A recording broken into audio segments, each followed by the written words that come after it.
So we're going to start with a little bit of a history lesson. And we're going to focus on generative AI. So generative AI became a thing in 2017 back over here. And that was with the launch of something called transformers, which essentially enabled what we see today in ChatGPT or Gemini. But for many years, they were pretty small. So what the scale is on the side is ostensibly the size of these different models, the parameters that went into them. And so it's pretty steady Eddie for a couple of years. And then suddenly there was a bit of a bump in January 2020 with a model that Microsoft had created.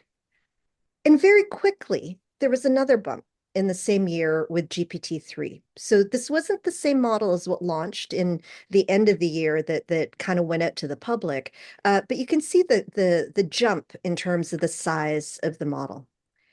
And then if we look at today, that jump, that GPT-3, it is minuscule compared to the models that we see.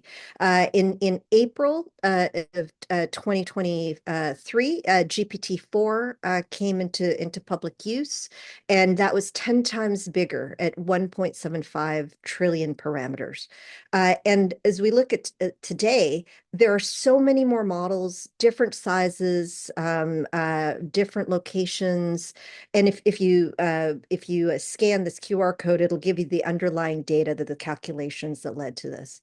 But what's also interesting is that we're going to expect another bump in the next few months. So planned for 2025, and in some cases sooner, based on what these technology organizations have announced. We're going to see OpenAI Orion, which is, again, imagine a bump where this thing becomes 10, maybe 100 times bigger in terms of compute.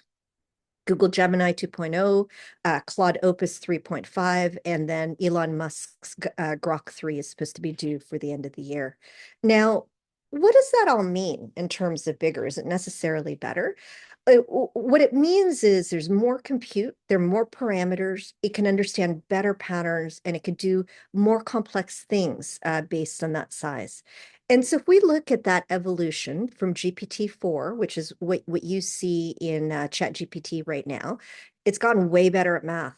It went from 13.4% accuracy to the new model, which is still experimental and not largely released, is now 83% accurate. Coding has jumped from 11% to nearly 90% accuracy. But here's where it gets kind of interesting, is the ability to answer PhD level questions has certainly seen a bump, but more than a person. So human experts' ability to answer PhD level science question has now been eclipsed by these O1 models. And again, this is still Gen 2, and we're expecting Gen 3 in the coming months.